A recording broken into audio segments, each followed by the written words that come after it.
Hey guys, tonight we are stepping back into a world where the wind doesn't just blow, it bites, and where getting cozy isn't a luxury. It is a strategic survival maneuver. We are heading to the windswept shores of Scandinavia during the Viking Age. Now, before you start dreaming of raiding and dragon ships, I have a reality check for you. You probably wouldn't survive the first day here, not because of a stray axe, but because you probably freeze your toes off before breakfast. Our mission tonight. It's not about gold or glory. It's about feathers, specifically the softest, messiest, and most valuable stuff in the North Eiderdown. So, before you get comfortable, take a moment to like the video and subscribe. But only if you genuinely enjoy what I do here. I love hearing from you while the rest of the world is quiet. Drop a comment and tell me which city you re in and what time it is right now. Is it midnight in Tokyo? Or are you just waking up in London? Now, dim the lights, maybe turn on a fan for that soft background hum, and let us ease into tonight's journey together. You wake up, and the first thing you notice is the sound of a battle horn. But the smell, it's a thick, heavy mixture of peat smoke, damp wood, and something vaguely salty. You lying on a wooden bench inside a Viking longhouse, and despite the fire smoldering in the central hearth, the air is so cold you can see your own breath dancing in the dim light. You pull your wool cloak tighter around you, but the chill is persistent. It seeps through the cracks in the timber walls. You realize that in this era, survival isn't just about how well you can swing a sword. It's about how well you can trap heat. You sit up and look at the floor. Sitting near your feet is a large woven willow basket, overflowing with what looks like gray, matted clumps of fluff mixed with dried seaweed and twigs. This is your task for the day. You've been drafted into the unglamorous, back-breaking world of Viking bedding maintenance. You aren't polishing silver or sharpening steel. You are a down cleaner. It might sound soft, but your fingers are already beginning to throb at the thought of the work ahead. The mainstream historical fact that anchors our night is that the Vikings were actually quite obsessed with their comfort, particularly when it came to sleeping. While we often imagine them sleeping on cold stone or rough animal skins, archaeological finds from famous ship burials, like the Oseberg and Gokstad ships, have revealed incredibly sophisticated bedding. They used pillows and duvets, stuffed with high-quality feathers and down. In a climate where the winter night can last 18 hours, a good bed wasn't just a place to rest. It was a piece of high-tech insulation. You reach into the basket and pull out a handful of the gray fluff. This is eiderdown, the gold standard of insulation then and now. It comes from the common eider, a large sea duck that lives along the rocky coastlines. But here is the niche, slightly weird fact for you. Eiderdown is unique among all types of feathers because it doesn't have a hard central quill. Instead, each little cluster of down has microscopic hooks that make the clusters cling together. If you take a handful of eiderdown and pull it apart, it stretches like a piece of gray candy floss. This clinging property is exactly what makes it so wind-resistant. It creates thousands of tiny air pockets that trap your body heat far more efficiently than the wool you re-wearing. As you look at the mess in your hand, a tangle of down, sharp bits of heather, and some rather suspicious-looking dried bird droppings, you start picking through it. It's tedious. You have to be gentle. If you pull too hard, you break the delicate clusters, and they lose their loft. You realize that the Viking spirit isn't just about shouting on a boat. It's about having the patience to sit in a smoky room for 12 hours picking twigs out of a basket. Now, here is a point where the academic world gets a bit rowdy. Scholars are still debating whether common Viking households actually used this premium eiderdown, or if it was strictly a luxury for the jarls and the elite. Some historians argue that eiderdown was so labor-intensive to collect and clean that it functioned more like a currency for trade with the South. Others point to fragments found in more modest burials, and suggest that if you lived near the coast, you'd be a fool not to use the resources the sea provided. They argue that even a simple farmer might have a dowry of cleaned feathers passed down through generations. You find a particularly large twig embedded in a clump of down and carefully tease it out. Your fingers are cold, making them feel clumsy, like you are wearing thick mittens you can take off. You watch an elder woman across the fire. She's moving 3 times faster than you, her hands a blur of muscle memory. She doesn't even look at the basket. She feels for the debris with her fingertips. She gives you a look that says, "You are going to be here until the next century at that rate." You give her a weak smile and keep picking. The longhouse is quiet today. Most of the men are out tending to the livestock or repairing the docks. The rhythmic shuff of the feathers being moved in the baskets is the only soundtrack. You notice how the light from the smoke hole in the roof catches the dust motes in the air. Or maybe they aren't dust motes. Maybe they are tiny bits of down that have escaped. You realize that by the end of the day, your hair, your clothes, and probably your lungs are going to be coated in a fine layer of Viking fluff. It's a strange kind of occupational hazard. As you work, you think about the ducks themselves. To get this down, someone had to row a small boat out to the rocky skerries, jumping onto slippery kelp-covered stones just to find the nests. The Vikings didn't kill the ducks for this. They harvested it. They waited for the female eider to pluck the down from her own chest to line her nest, and then they swoop in like the world's most aggressive chambermaids to take the surplus. It was a partnership of sorts. The ducks got protection from predators like foxes, thanks to the humans nearby, and the humans got the best bedding material on the planet. You toss a cleaned cluster into a secondary empty basket. It's so light, it doesn't even make a sound. It just floats there, a tiny gray cloud of potential warmth. You look at the massive pile still left in the willow basket and realize that to fill a single duvet, you are going to need thousands and thousands of these clusters.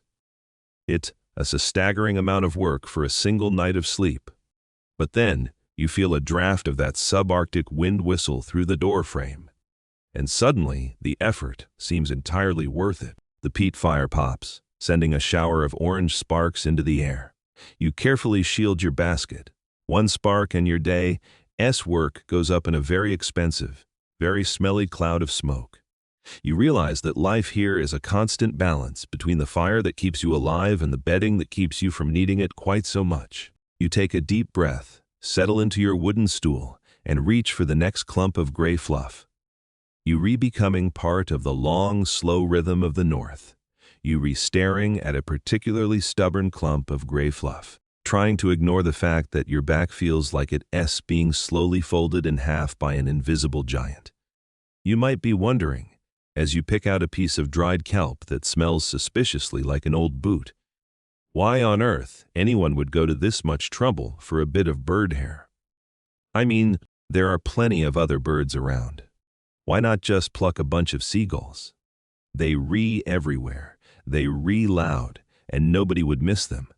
But as you look at the master cleaner across the fire, who is treating a small pile of down like it's a collection of precious gemstones, you realize the seagull idea would get you laughed out of the longhouse. Tonight, you aren't just dealing with any bird. You are dealing with the eider duck, the undisputed, high-maintenance diva of the North Atlantic. The common eider, or Somateria mollissima, if you want to be fancy, is the source of all your current misery. And let me tell you, this duck is a piece of work. Mainstream history tends to paint the Vikings as rough-and-tumble warriors who only cared about things they could hit with an axe. But the truth is, they were incredibly sophisticated ecologists. They didn't just stumble upon eider nests. They managed them.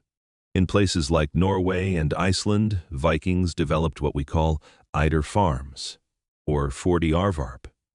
They would build little stone houses or driftwood shelters specifically to entice the ducks to nest near their homes. They even protected the ducks from predators like foxes and eagles.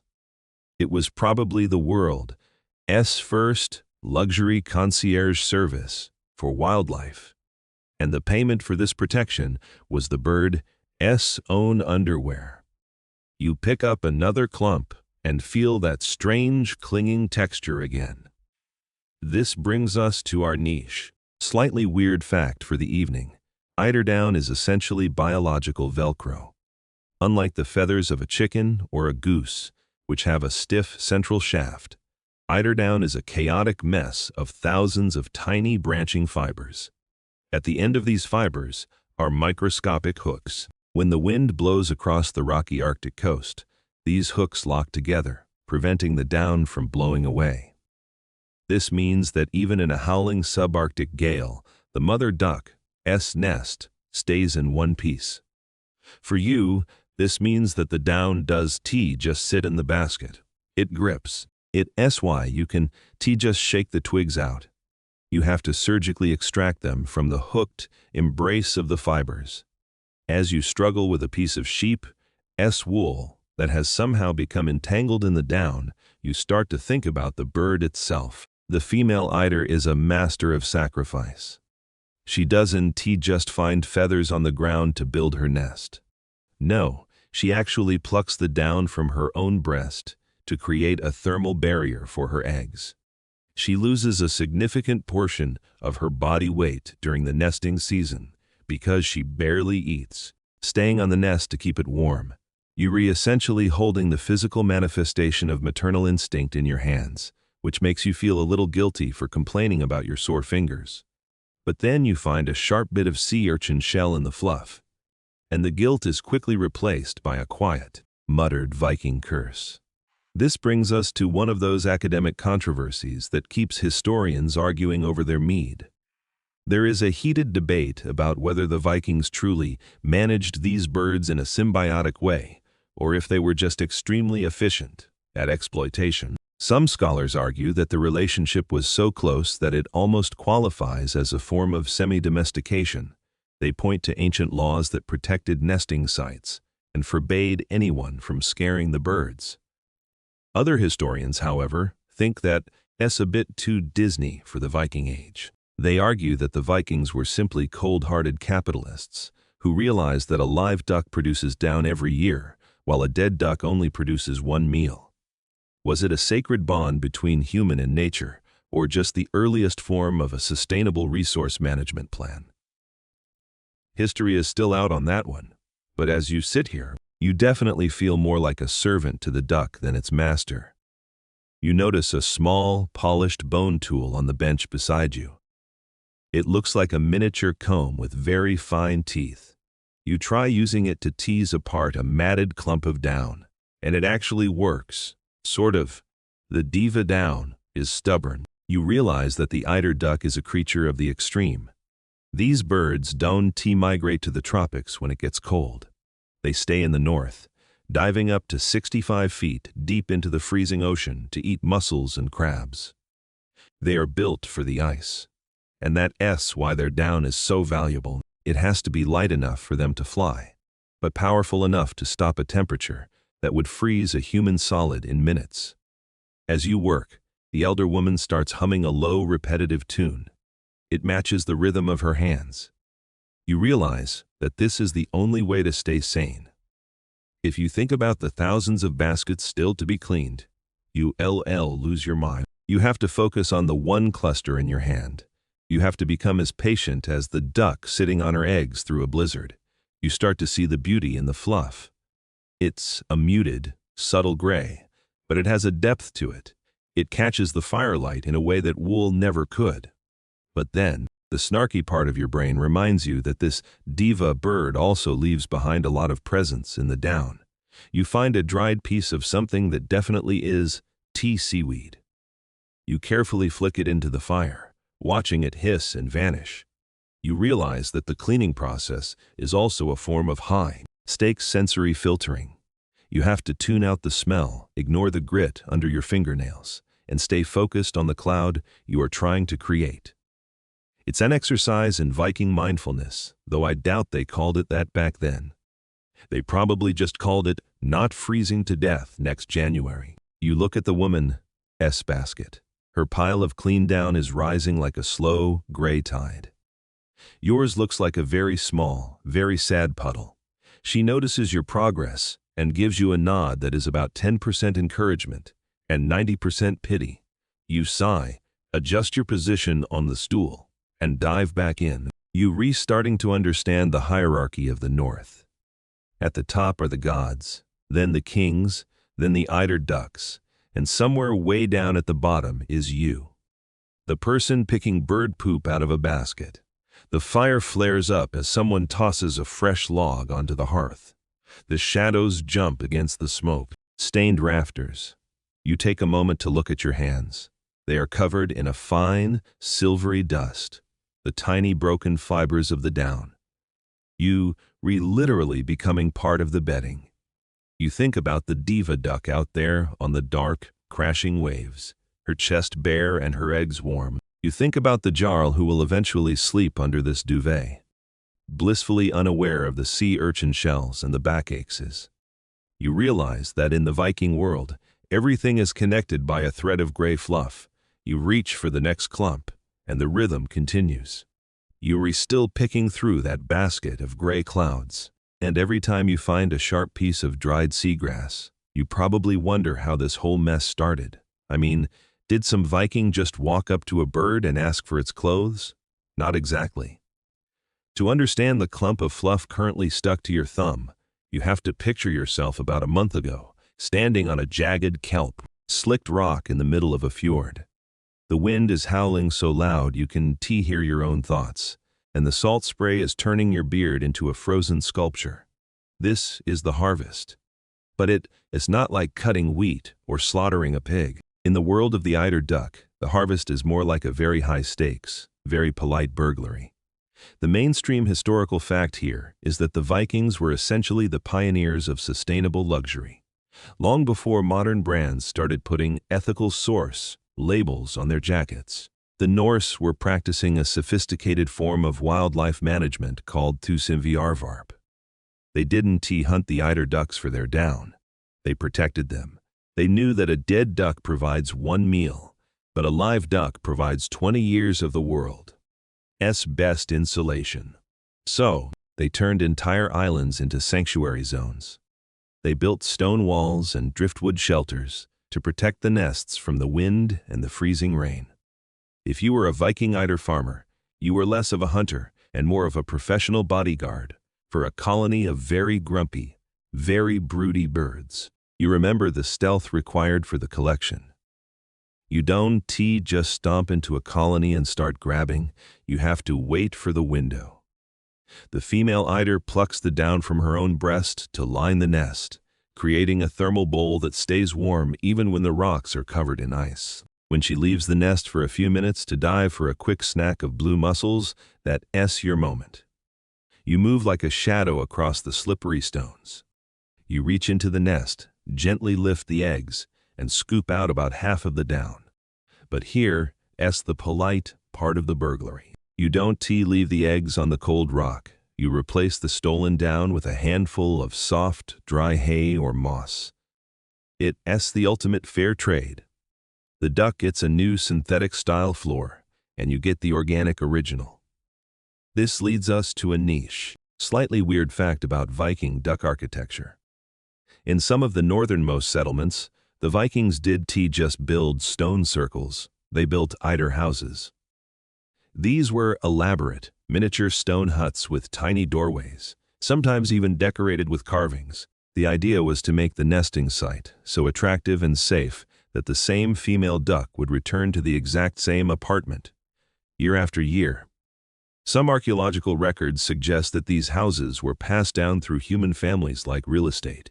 You might inherit your grandfather's longhouse, but you definitely wanted to inherit his prime location duck huts on the outer skerries. A good duck colony was like having a recurring interest payment in the bank of warmth. As you tease a bit of straw out of your current handful of down, you can see the evidence of this trade. The straw you refinding now is exactly what you put back into the nest a few weeks ago. It's a messy, circular economy. However, This brings us to an academic controversy that keeps Viking Age specialists debating over their coffee. Scholars are still arguing about the domestication spectrum. Some historians claim that the relationship between the Norse and the eider duck was so close that the birds were essentially semi-domesticated. They argue the ducks actually preferred nesting near humans because our presence scared away the real threats, like foxes and crows. Other scholars, however, are a bit more cynical. They argue it was coerced coexistence. They believe the ducks only tolerated the humans because they had no other choice, and that the protection was just a side effect of the humans guarding their own investment. Was it a beautiful interspecies friendship or a cold, calculated protection racket? The experts are still squabbling, but looking at the seaweed in your basket, it definitely feels more like a business transaction. The snarky part of your brain is probably thinking that, for a bloodless harvest, it sure involves a lot of manual labor. You remember the rowing, hours of pulling oars through choppy, gray water just to reach the outer islands. You remember the smell of the colony, which is a potent mix of rotting kelp and concentrated bird guano, and you remember the egg sitter duty. Some families would actually assign a child to sit on a high rock with a sling, just to keep the ravens away from the paying customers. You weren't just a farmer. You were an entire security detail for a bunch of birds that probably didn't even like you, but the real challenge was the second harvest. Once the eggs finally hatched and the mother duck let her fluffy, bobbing ducklings down to the sea, the nest was abandoned. That's when you go back for the rest. This post-hatch down is the stuff you re-cleaning now. It's much messier because it's been sat on for weeks, but it's the bulk of the year's supply. It's full of broken eggshells, the aforementioned presents from the ducklings, and all the debris of a successful nursery.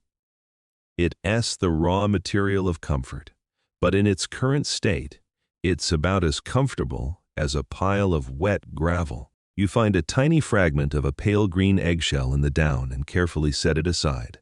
It's a reminder that this fluff served its first purpose. It kept life going in one of the harshest environments on Earth. Now, your job is to make it serve a second purpose, keeping a Viking Jarl from waking up in a bad mood because he felt a draft.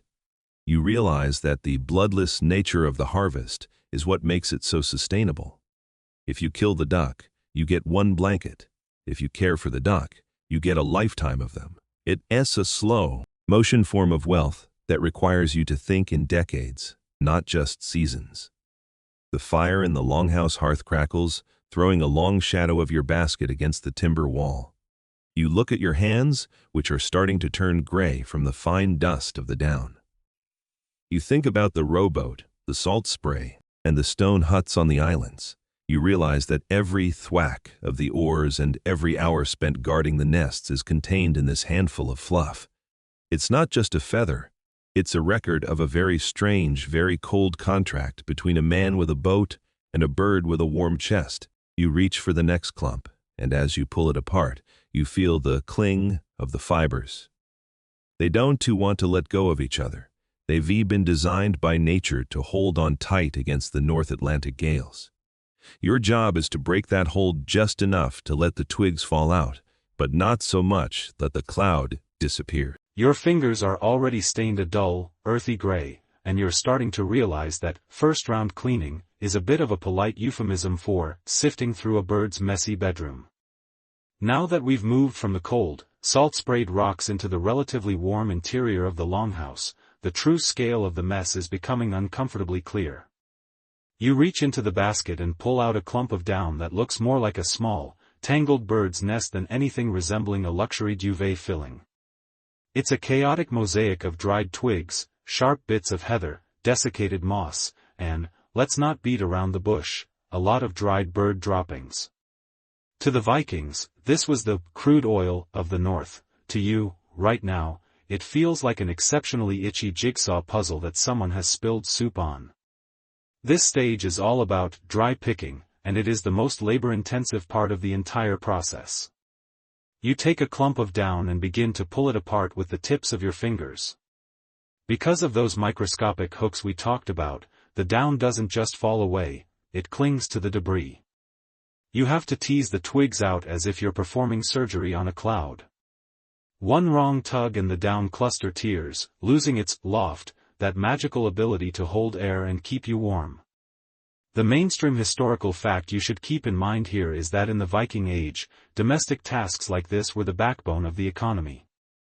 While the sagas are full of men sailing off to find gold, the real wealth of a homestead was managed by those left at the hearth.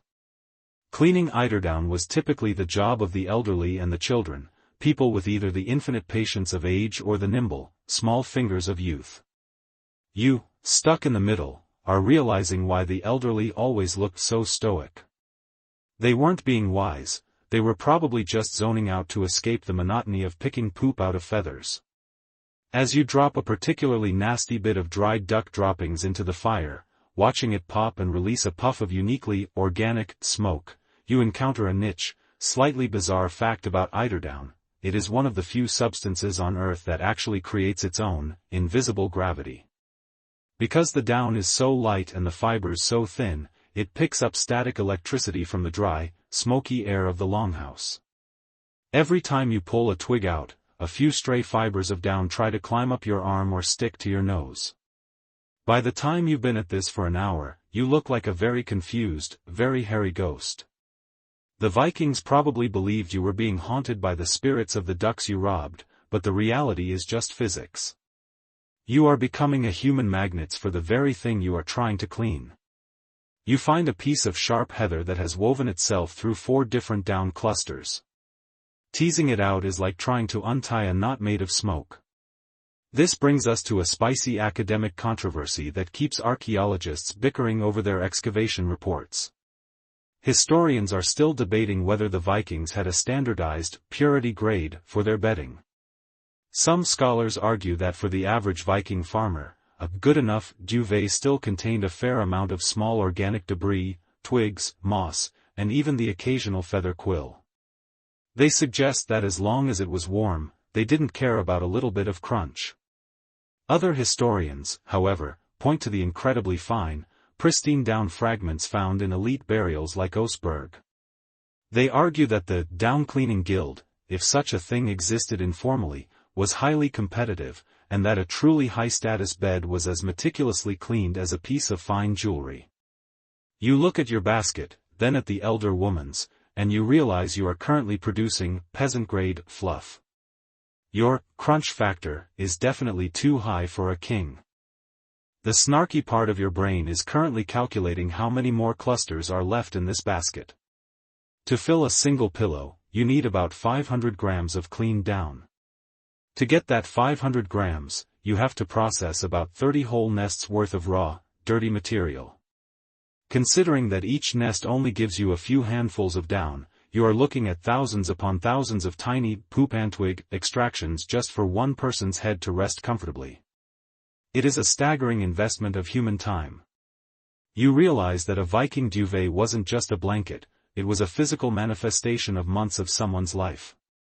When a Jarl gave a duvet as a gift, he wasn't just giving warmth, he was giving 1,000 hours of silence and sore fingers. The longhouse hearth crackles, and a draft of wind makes the down in your basket dance. You have to shield it with your hand so your work doesn't literally fly away. You notice that the down clusters have a memory. Even after being compressed in a basket or matted with mud, once you pick the debris out and give them a little shake, they bloom. They expand and become three-dimensional again. It's like watching a tiny gray flower open in slow motion. This resilience is why eiderdown can last for generations. A Viking duvets could be passed down from mother to daughter for 100 years, being topped up and re-cleaned every decade. You aren't just cleaning a bed, you're maintaining a family heirloom that hasn't even been sewn yet. You find a bit of dried fish skin in the fluff. How did that get there? You decide not to think too much about the duck's diet. You carefully flick it away and keep picking. Your fingers are starting to go numb from the repetitive pinching motion, a sensation the Vikings probably called the bird's nip. You realize that the first round is about the heavy lifting. You're removing the structural threats, the twigs that would poke through the fabric and the droppings that would eventually start to smell once the bed got warm. You're the front line of defense against a crunchy night's sleep. As the sun begins to dip lower, casting long, orange shadows across the dirt floor, the light makes it easier to see the smaller bits of debris. The moss and the seaweed are darker than the down, making them stand out. You've developed a rhythm now: pinch, tease, shake, toss. Pinch, tease, shake, toss. It's a mindless, hypnotic loop. You look at the pile of debris you've collected in a small wooden bowl. It's a surprising amount of weight. It makes you realize that raw eiderdown is about 30% junk by weight. You're literally refining the earth's fluff, stripping away the world until only the warmth remains. You reach for the next clump, and your hand brushes against a particularly large, matted ball of down and mud. You sigh. This one is going to take a while.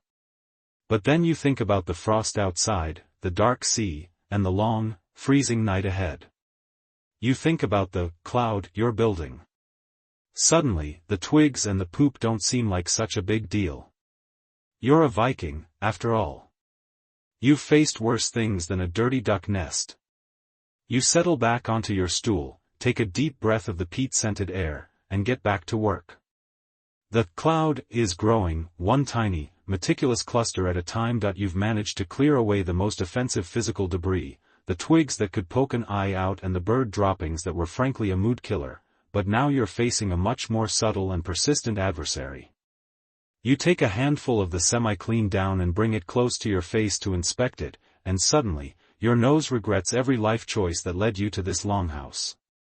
It's the sea fragrance. And let me be clear, this isn't the refreshing ocean breeze scent you find in a luxury candle. This is the raw, concentrated essence of a low-tide harbor at noon, mixed with wet dog, fermented fish, and a hint of a damp cellar. You realize that if you stuffed a pillow with this right now, the Viking Jarl wouldn't just be warm, he'd be hallucinating that he's drowning in a giant pile of rotting kelp. This fragrance is a byproduct of the eider duck's lifestyle.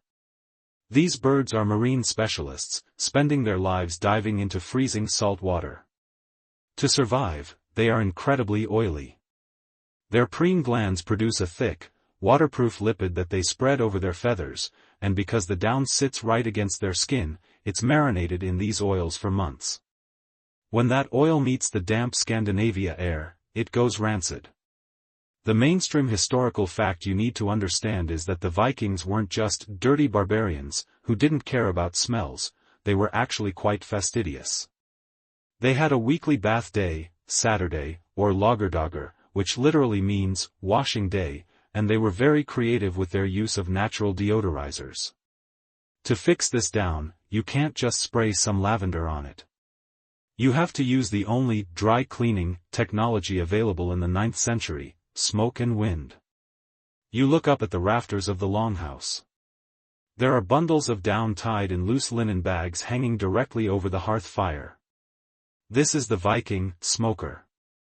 The smoke from the peat and birch fire is full of natural phenols, the same stuff that preserves ham and makes whiskey taste like a campfire. These phenols act as a natural antimicrobial agent.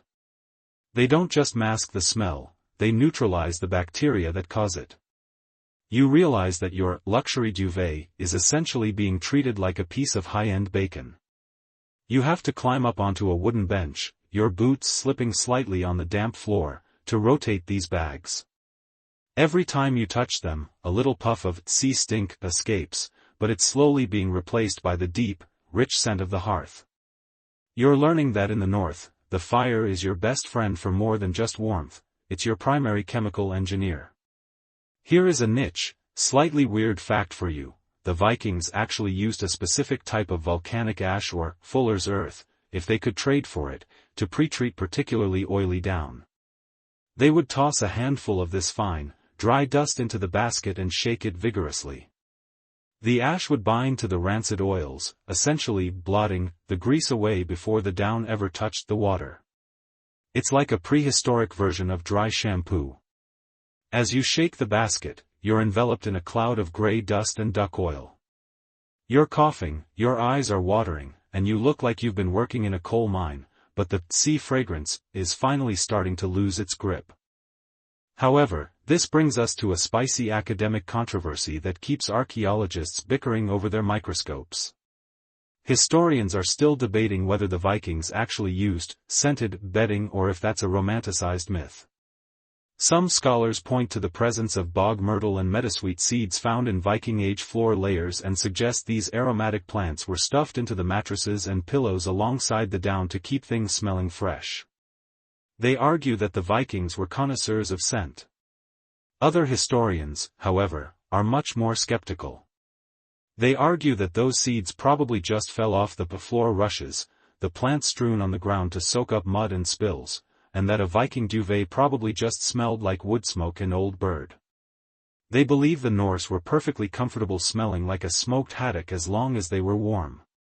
You look at a bundle of dried herbs hanging from the rafters and wonder, are those for the soup, or are they for my pillow? The snarky part of your brain is currently wondering why you didn't just choose a different bird. But then you remember, the eiderdown's protein structure is what makes it a sponge for smells. Those tiny microscopic hooks that make it cling together also provide a massive surface area for oils and odors to latch onto. It's a double-edged sword. You get the world's best warmth, but you also get the world's most persistent bird smell. You take a bundle down from the rafters and give it a squish. It's starting to feel different, stiffer, drier, less like a wet animal and more like a piece of fabric. The Viking dry clean is working, but your fingers are starting to feel a bit like sandpaper from the ash and the smoke. You notice that the elder woman is watching you again. She gestures for you to take a bundle outside. The sun is briefly peeking through the heavy gray clouds, and the wind is whipping off the fjord with enough force to knock a sheep over. This is the second half of the deodorizing process, the wind flog. You have to hold the linen bag up into the gale, letting the cold, subarctic air rip through the fibers. The wind carries away the loose ash and the last of the volatile organic compounds, the fancy name for duck stink. It's an incredibly cold job. Your hands are turning a concerning shade of blue, and the salt spray is stinging your face, but you see the bag puffing out like a sail. This is airing out the bed on a legendary scale. You realize that in the Viking world, everything is a battle. You have to fight the duck for its down, you have to fight the twigs for the purity, and now you're fighting the very atmosphere to make it smell like a home. You think about the Jarl who will eventually receive this. He'll never know about the ash in your lungs or the salt spray on your cheeks. He'll just lay his head down and think, smells like a nice, fresh campfire. You mutter a quiet Viking curse into the wind, but your heart isn't in it. There's something satisfying about the transformation. You're taking the wrong smells of the wild ocean and turning them into the right smells of the hearth and home. As you head back inside, the warmth of the fire feels like a physical embrace. You place the bag back in the basket. The down is lighter now. It has a bounce it didn't have before. You take a cautious sniff. It's better. It's much better. It still has a hint of the sea, but it's dominated now by the scent of birch smoke and the sharp, clean smell of the cold wind. You realize that you've successfully navigated the sensory gauntlet. You've moved from rotting kelp to smoky cloud. But the elder woman isn't done with you yet. She's pointing toward the shore, where a large wooden tub is waiting by a freshwater spring. The smoke and the ash were just the warm-up. Now comes the part you've been dreading, the cold water baptisms. You look at your blue fingers, then at the icy spring water, and you realize that Section 6 is going to be a very, very cold experience. You take a deep breath, clutching your bag of smoky fluff, and prepare to face the North Sea's ultimate rinse cycle. You are standing by a large, weathered wooden tub, and the transition from the smoky warmth of the longhouse to the biting air of the shoreline feels like a physical punch to the gut. The fjord is a deep, bruised purple under the gray sky, and the freshwater spring bubbling nearby looks less like a life-giving source and more like a liquid nitrogen bath. You're clutching your linen bags of smoky, ash-treated down, and you've reached the part of the Viking laundry day that the sagas conveniently leave out between the parts about slaying dragons and discovering Vinland. You have to wash the clouds. And since the Vikings haven't quite gotten around to inventing the water heater yet, you are about to give your nervous system a shock it will never forget. The mainstream historical fact that anchors this chilly morning is that the Vikings were, quite surprisingly, the cleanest people in Europe. While the rest of the continent was busy deciding that bathing was a suspicious activity that might lead to spiritual decay, the Norse were institutionalizing Lagerdager, Saturday, or washing day. They took their hygiene seriously. Every homestead had a wash tub, and if you were lucky, you lived near one of Iceland's geothermal pools. But since you are currently in a coastal settlement in Norway, your geothermal pool is just a cold spring that was probably a glacier 10 minutes ago. You realize that to get the last of the salt and the rancid oils out of the eiderdown, you have to submerge it in this liquid ice. You pour the down into the tub, and here's the first problem: eiderdown is nature's ultimate waterproof tech. Because of those oils we talked about, the down doesn't want to go into the water, it wants to float on top like a defiant gray island. You have to reach in with your bare hands and push it down. The moment your fingers hit the water, your brain sends a frantic signal that you've accidentally touched a mountain. It's a sharp, electric sting that quickly turns into a dull, throbbing ache. You have to knead the down, squeezing the water through the clusters. If you're too aggressive, you'll ruin the fibers. If you're too gentle, the salt stays trapped. It's a delicate, freezing dance that makes your joints feel like they're being filled with crushed glass. Now, here is a niche, slightly weird, and definitely gross but true fact: the secret ingredient in your Viking detergent. To break down the stubborn, rancid duck oils, you aren't just using plain water. You've added a healthy splash of stalli, which is a polite Viking term for fermented urine. I know, take a second to process that. Before you complain, remember that urine contains ammonia, which is an incredible degreaser. The Vikings used it for everything from bleaching their hair to tanning leather and, yes, cleaning the most expensive bedding in the world. As you knead the down, the smell of the ammonia mixes with the salty sea air and the lingering peat smoke. It's a sensory experience that would make a modern laundry room feel like a botanical garden. You realize that luxury in the 9th century comes with a very specific, very pungent price tag. As you stand there, your hands turning a shade of blue that matches the Viking, Sea King, aesthetic a bit too literally, you encounter an academic controversy that has historians splashing at each other in the journals. Scholars are still debating the oil preservation theory. One camp of historians argues that the Vikings were careful not to overwash their eiderdown. They claim that the natural oils are exactly what make the down so resilient and water-resistant, and that, deep cleaning it with lye would actually make the fibers brittle and prone to shattering. They believe the Norse preferred a slightly greasy but durable duvet. The other side, however, argues that the smell of rancid duck oil is so powerful that no jarl, no matter how tough, would tolerate it in his sleeping quarters. They insist that the Vikings used sophisticated alkaline washes to strip the down to its purest, fluffiest form. You look at the oily sheen on the surface of your tub and realize that academic neutrality is easy when your hands aren't currently submerged in fermented stalli and melted snow. The snarky part of your brain is currently wondering why you didn't just stay in the longhouse and pick twigs. At least the twigs didn't give you frostbite. You notice that as the lye does its work, the water in the tub is turning a murky, muddy brown. This is the sea fragrance finally leaving the building. It's satisfying in a grim, miserable way. You're stripping away the layers of the duck's life, the salt from the diving, the mud from the nest, the oils from the preen gland. You're refining the fluff into its platonic ideal. But as the down gets wetter, it loses its cloud look and starts to resemble a pile of drowned, gray rats. It's disheartening. You've spent days making this stuff look like a dream, and now it looks like a nightmare. You have to lift the wet down out of the tub to rinse it in the fresh spring water. This is where you realize that eiderdown, which is famous for being light, is actually a heavy lifting champion when it's wet. It holds a staggering amount of water. As you heave the soggy mass into the rinsing trough, your arm muscles are screaming. You have to rinse it over and over again to get the ammonia smell out. If you leave even a trace of the stall lie in there, the Jarl is going to wake up smelling like a stable, and your career as a betting expert will have a very abrupt, likely very violent ending. The wind picks up, blowing the salt spray back into your face. Your fingers have moved past aching and into completely non-functional. They feel like wooden pegs attached to your wrists. You look at the elder woman, who is standing nearby, judging your technique. She's not helping, she's just making sure you don't lose any stray clusters to the wind.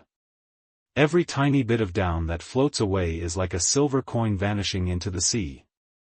You realize that you've become a guardian of the liquid cloud. You have to squeeze the water out with a specific, rolling motion. Too much pressure and you crush the clusters, too little and it will never dry. You think about the lagerdager tradition again. It was a day of renewal. But for you, right now, it feels like a day of penance. You look at the fjord and imagine the eider ducks out there, bobbing on the waves, probably laughing in their duckway at the human trying to wash their old clothes in a tub. They have the oils to stay warm, you just have the tub and a very sore back. You realize that the Vikings' obsession with cleanliness wasn't just about vanity, it was about the integrity of their gear. Clean down stays loftier. Clean wool stays warmer. Clean people stay healthier. It was a survival strategy disguised as a chore. As you finally finish the last rinse, the down is a clean, soggy heap. It doesn't smell like the sea anymore, and it doesn't smell like the stall. It smells like nothing. Which is the ultimate goal. You've neutralized the wild. You've turned the bird's protection into a human's comfort. But as you look at the sodden pile, you realize you have a new problem. In the humid, cold air of the coast, how do you get this gray mush to become a cloud again? You pick up the heavy, dripping bags and head back toward the longhouse. You're shivering, your boots are squelching with every step, and you can't feel your thumbs. You've survived the cold water baptism, but the great drying is just beginning. You realize that Section 7 is going to require a lot of patience, a lot of fire, and hopefully, a lot less fermented urine. You squeeze the bag one last time, watching a stream of icy water hit the dirt, and keep walking. The cloud is in there somewhere, you just have to find it again. You are back inside the longhouse, and the change in temperature is so sudden it feels like your skin is expanding. Your hands, which were just a moment ago the color of a frozen blueberry, are now tingling with a prickly heat that makes you want to shove them into a pile of snow. But you can't. You are standing in front of the central hearth, dripping wet and clutching a linen bag of soggy gray mush that weighs 3 times what it did this morning.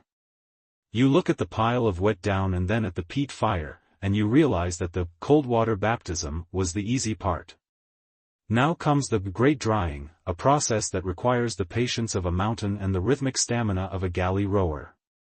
In the humid, sun-starved atmosphere of a Norse autumn, getting this much moisture out of nature's most absorbent material is less of a chore and more of a multi-day siege against physics. The mainstream historical fact you need to understand while you stand there shivering is that the Viking longhouse was essentially a giant, smoke-filled dehydrator. Because these buildings lacked chimneys, relying instead on a simple hole in the roof, the hot, dry air from the hearth didn't just vanish, it rose and trapped itself among the rafters in a thick, shimmering layer of warmth. This wasn't a design flaw, it was a survival feature. The rafters were the drying racks of the Viking world. This is where the salt-soaked sails were hung, where the winter's supply of stockfish was cured, and where your sodden bags of eiderdown are currently headed. You realize that your entire life is now centered around this fire. If the fire goes out, the down rots. If the fire gets too hot, the longhouse burns. It is a delicate, smoky balance. You heave the bags up, looping the linen ties over a blackened timber beam. Almost immediately, a thick, white steam begins to rise from the fabric, smelling faintly of birch smoke and very clean duck. But you can't just walk away. If you leave the down to hang, the water will pool at the bottom of the bag, the fibers will mat together into a solid, felted brick, and you'll end up with a duvet that has the loft of a wet stone. You have to flog the cloud. You pick up a willow switch, a long, flexible branch stripped of its bark, and you begin to beat the bag. Whack. Whack. Whack. You aren't trying to break the bag, you're trying to vibrate the water out. Every strike sends a spray of fine mist into the air and forces the down clusters to separate. You have to do this every hour, all day, and well into the night. Your shoulders are already screaming, and you've only been whacking the fluff for 20 minutes. This brings us to a niche, slightly weird, and definitely do not try this at home, fact: the Vikings actually used a form of centrifugal drying for their most precious down. In some coastal regions, a cleaner would take a smaller, tightly woven basket, fill it with damp down, and then stand in the center of the longhouse, spinning in circles while swinging the basket at the end of a rope. The centrifugal force would fling the water out through the weave of the basket. It was an incredibly dizzying, high-stakes game of don't hit the grandmother. As you watch the elder woman across the fire give a bag a particularly expert whip crack with her willow switch, you realize that fluffing, in the 9th century, was a high-intensity cardio workout. You're becoming a professional cloud vibrator, and the gym membership fee is just the occasional singed eyebrow. However, as the steam fills the rafters, you encounter an academic controversy that has archaeologists poking at hearthstones with great intensity. Historians are still debating the drying kiln theory. Some scholars argue that the open hearth of a longhouse was simply too inefficient, and too smoky, for large-scale eiderdown production. They point to mysterious, small stone structures found near some Icelandic and Norwegian farmsteads, too small for people, too large for a dog, and suggest these were specialized, down-drying kilns, where low, indirect heat was channeled under a raised floor. They believe the Vikings had industrial-level drying technology. Other scholars, however, are much more skeptical. They argue that these stone structures were likely just saunas or meat smokers, and that the hearth and rafter method was more than enough for a patient culture. They argue that the presence of burnt down in the archaeological record is proof that the Vikings were drying it exactly where they lived, and that they occasionally had very expensive accidents. The snarky part of your brain is currently calculating how many thousands of strikes it will take to get this bag dry.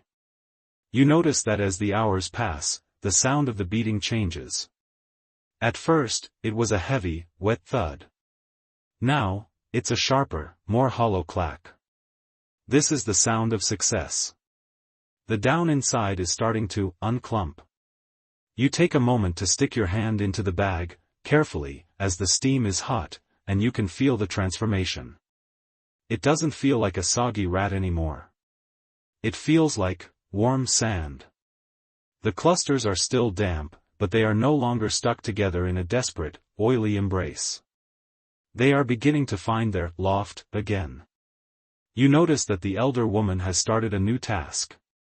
She has a large wooden tray filled with semi-dry down, and she is tossing it near the fire. She uses a flat wooden paddle to flip the down into the air, letting the heat currents from the hearth carry the individual clusters for a split second before they fall back. It looks like she's playing with a very slow motion, very gray snowfall. You try to do the same, and immediately, half of your down ends up in the soup pot. The woman sighs, a sound that carries the weight of 1,000 years of failed apprentices, and shows you how to cradle the air with the paddle. You're learning that drying eiderdown is as much about aerodynamics as it is about heat. You have to keep the down suspended, keep it moving, keep it from ever settling long enough to remember it was once wet. The smoke in the rafters is getting thicker. Your eyes are watering, and the back of your throat feels like you've been eating charcoal. But the down is blooming. As it dries, it expands. The bag that was half empty this morning is now bulging at the seams. It's a literal resurrection. You are watching a gray, dead pile of mush turn back into a miracle of nature. This is why the Vikings prized this stuff. You can't kill the loft. You can wash it, freeze it, smoke it, and beat it with a stick, and it just keeps coming back for more. It is as resilient as the people who clean it. As the night deepens, the longhouse settles into its own rhythm. The men are sharpening tools, the dogs are snoring by the fire, and you are still there, paddle in hand, tossing your gray snow. The smell of the sea is completely gone now, replaced by a scent that is uniquely Norse, a mixture of birch tar, wool, and the clean, neutral scent of perfectly dried down. You take a handful and squeeze it. When you let go, it springs back instantly, doubling in size in the palm of your hand. It's warm. It's soft. It's perfect. But the elder woman is already reaching for a small, sharp bone knife. She points to the cleaned, dried down and then to the small, stubborn quills and nubs that have survived the wash. You realize that the great drying was just a preparation for the most meticulous part of all, the de-stemming. You've made the cloud fluffy, but now you have to make it painless. You look at the massive pile of down, then at your own blistered fingers, and realize that Section 8 is going to require a level of surgical precision that you didn't know you possessed. You take a final, deep breath of the smoky air and prepare your knife. The cloud is dry, but the thorns are still in there, and the Jarl is a very light sleeper. You are sitting by the hearth, and for the first time in days, the air around you doesn't smell like a fermented stable or a damp seagull. The down is dry, gloriously, impossibly dry. It sits in a massive wooden trough beside you, looking like a captured piece of a summer fog. Every time the door of the longhouse creaks open and a draft whistles in, the fluff shivers and threatens to stage a mass breakout.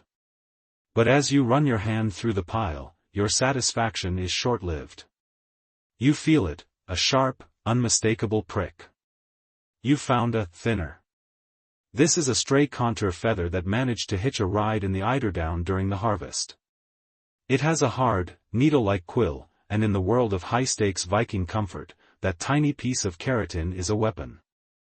You realize that we've moved past the heavy industry phase of cleaning and into the surgical phase, the de-stemming. This is where the princess and the pea archetype becomes a very real, very dangerous Viking reality.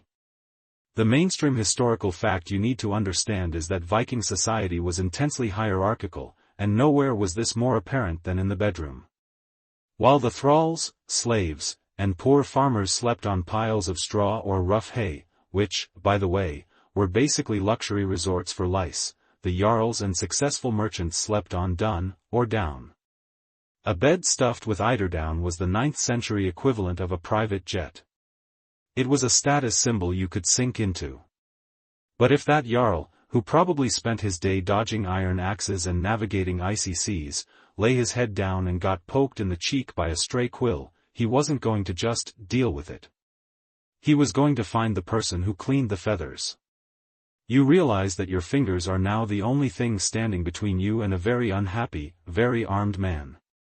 You pick up a small, sharp bone knife, though most of the work is done with your fingernails. You have to hand-sort every single handful of fluff.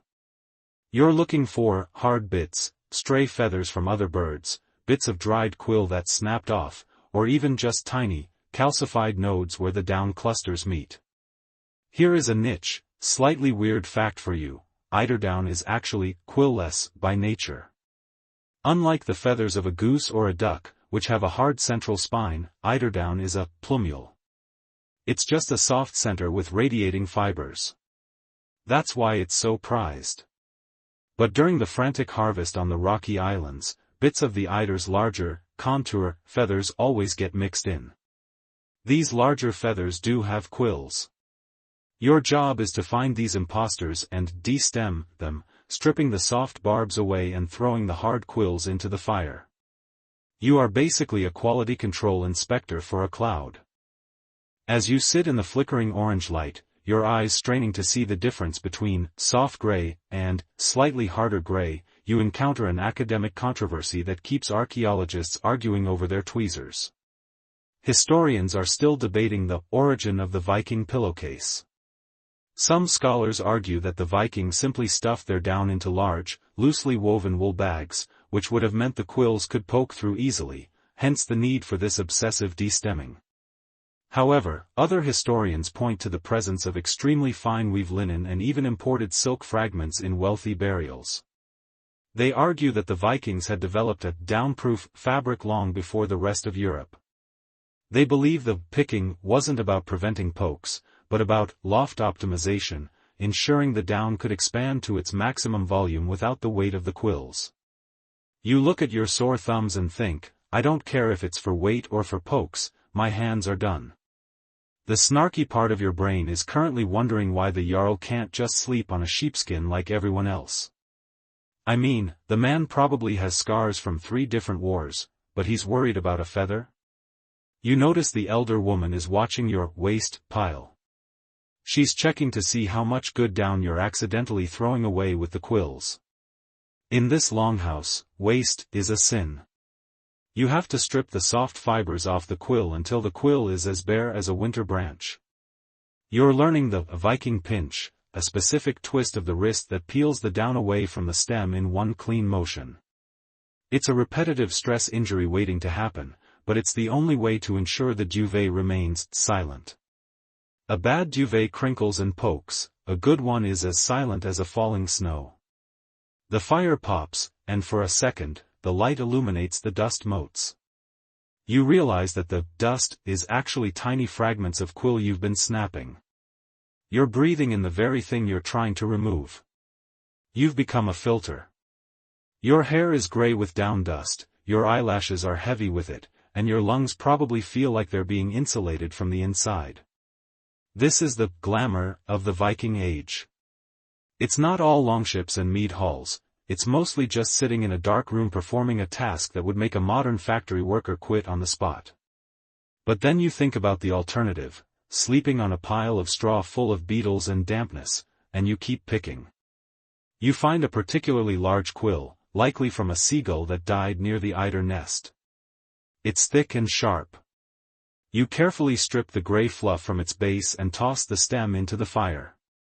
It hisses as the keratin burns, smelling like a singed hair salon. That's one less thorn in the Jarl's side. You notice that as you remove the stems, the down in your trough is becoming lighter. It's losing its structure and becoming a pure, gravity-defying mass. It doesn't sit in the trough anymore, it hovers. If you stir it with your hand, it stays in motion for seconds after you stop. It's a liquid made of air. You realize that destemming is actually an act of trust. The Jarl trusts the homestead trusts the cleaners, and the cleaners trust you.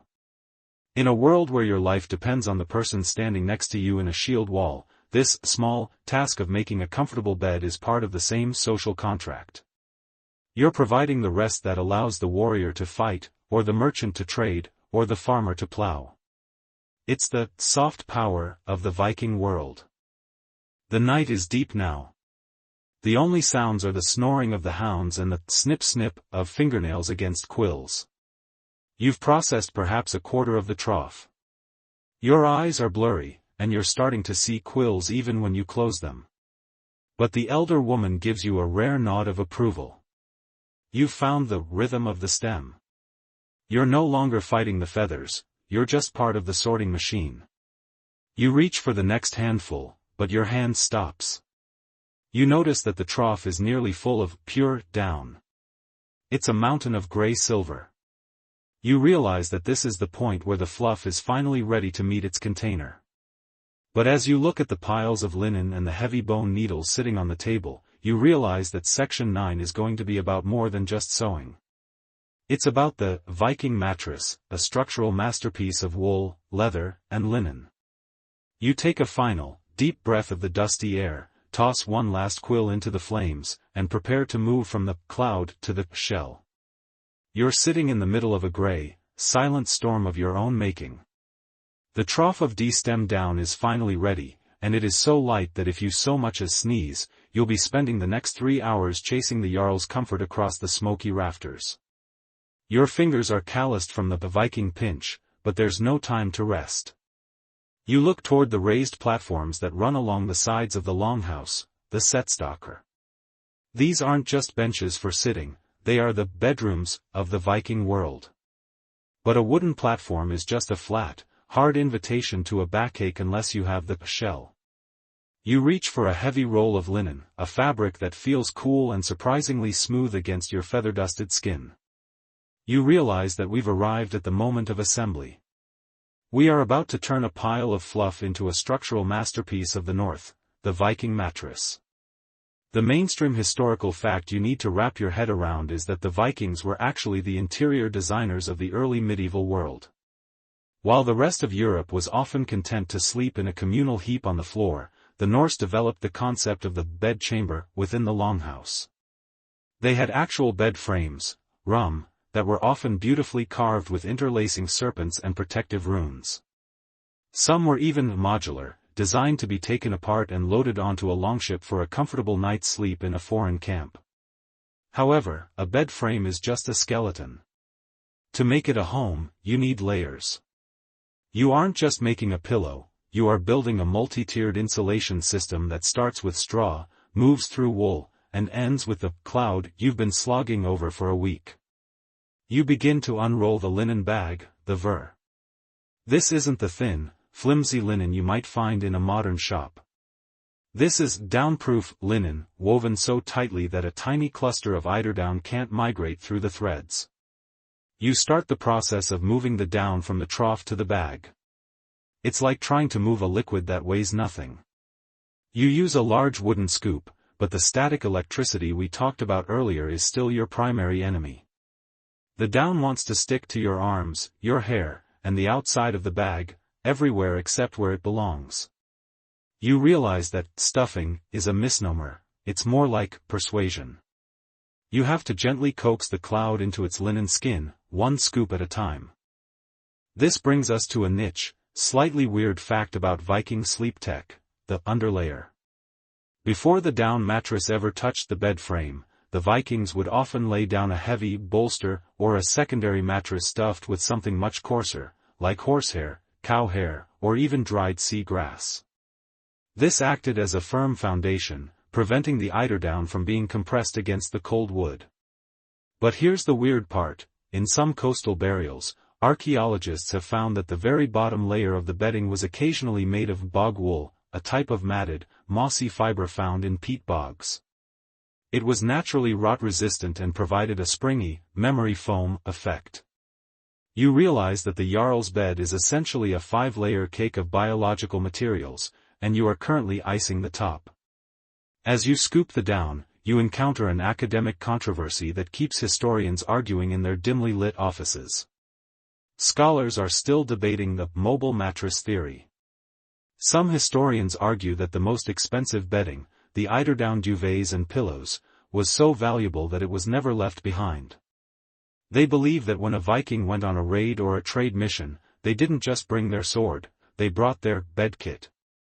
They argue that the pillows found in ship burials weren't just for the dead, but were a standard part of a Viking's travel gear. Other scholars, however, are skeptical. They argue that eiderdown is too fragile and prone to dampness to survive months at sea on an open boat. They believe the luxury bedding stayed firmly in the longhouse, and the ship pillows were a final, ceremonial gift for the journey to Valhalla. You look at the linen bag in your lap and think, if I spent a week picking poop out of this, there's no way I'm letting it out of my sight on a boat. The snarky part of your brain is currently wondering how the Vikings dealt with mattress migration. I mean, if you've ever slept on a feather bed, you know that after 4 hours, all the feathers end up at one end, leaving your feet touching the floor. You notice that the linen bag has internal stays, crude but effective horizontal seams that divide the mattress into sections. It's an early form of bafflebox construction. This prevents the cloud from bunching up. The Vikings might have been warriors, but they were also master engineers of gravity. They knew that if the Jarl woke up with clumpy feet, someone was going to have a very long day of restuffing. You're learning that a good mattress is a balance of volume and containment. The fire in the hearth is low now, casting long, wavering shadows across the longhouse. You notice the elder woman is preparing the needles. These are made of polished bone, long and sharp, threaded with thick, waxed linen cord. Once the bag is full, you have to sew it shut with a hidden stitch. If the thread is exposed, it could catch on a tunic or be chewed by a stray hound. The seam has to be as strong as a ship's sail but as smooth as a river stone. You're moving from the scooping phase to the sealing phase. You realize that this is the point of no return. Once that bag is closed, the cloud is captured. You take a moment to press your face against the half-full linen bag. It is heaven. After days of smoke, salt, and urine, the down finally feels like it belongs to the world of the living. It's warm, it's silent, and it smells like peace. You realize that this is why people have been doing this for 1,000 years. It's the ultimate victory over the north. The world outside is a frozen wasteland of ice and wind, but inside this linen shell, it's a constant, perfect summer. But then, you find a stray quill you missed, a tiny, sharp reminder that you aren't perfect. You have to reach deep into the bag, your arm disappearing into the gray fluff up to the shoulder, to find the intruder. It's like searching for a needle in a haystack, if the haystack were made of smoke. You find it, pull it out with a triumphant "ha," and toss it into the fire. The elder woman gives you a look that says, "Don't get cocky, there are 3 more bags to go." You sigh, reach for the next scoop of down, and keep working. You're starting to see the bedding not just as a chore, but as a fortress. You're building a defensive wall against the cold. You look at the bed frames along the wall and realize that in a few hours, those hard wooden benches will be transformed into the most comfortable places in the Viking world. You're the architect of the soft landing. As you finish the final scoop for the first mattress, you feel a strange sense of accomplishment. The bag is bulging and plump. It looks like a giant, overfed sheep. You realize that Section 10 is going to be about the trade of the fluff, the fact that this bag of feathers you're holding is worth more than its weight in silver. You aren't just making a bed, you're making the currency of the cold. You take a deep breath of the dusty air, grab the bone needle, and prepare to sew the cloud into its final home. You're staring at that plump, sewn-up mattress, and even though your muscles are humming with exhaustion, you can't help but feel a strange sense of cognitive dissonance. You've spent weeks of your life picking twigs, washing oil, and sneezing through clouds of gray dust, all for something that, when you pick it up, feels like absolutely nothing. It's a bag of air. If you were to drop it, it wouldn't even make a sound on the dirt floor. But as you look at the elder woman across the fire, who is carefully inspecting your hidden stitches, you realize that in the Viking world, this bag of nothing is actually a bag of everything. It is the currency of the cold, a feather-light fortune that can be weighed against silver, traded for silk, or used to pay a king's ransom. You aren't just a bedmaker anymore, you are a high-stakes central banker for the most valuable commodity in the north. The mainstream historical fact you should carry into your dreams tonight is that the Viking trade network was one of the most sophisticated and far-reaching systems in human history. We often think of them as raiders, but they were, first and foremost, master merchants. They turned the North Atlantic into a giant marketplace, and eiderdown was their Bitcoin. Archaeological records and early medieval tax rolls show that eiderdown was exported from Scandinavia to the courts of Europe and even as far as the Middle East. While a common farmer might sleep on wool or straw, a king in Paris or a caliph in Baghdad would pay a king's ransom for a Norse-made duvet. You realize that the cloud in your hands is the 9th-century equivalent of a luxury sports car. It's portable, high status, and everyone wants it. You watch the master of the longhouse bring out a small, portable set of bronze scales. This isn't for weighing the down itself, that would be ridiculous, as you'd need a bag the size of a longboat to tip the balance. Instead, this brings us to a niche, slightly weird, and very Viking fact, the feather tribute.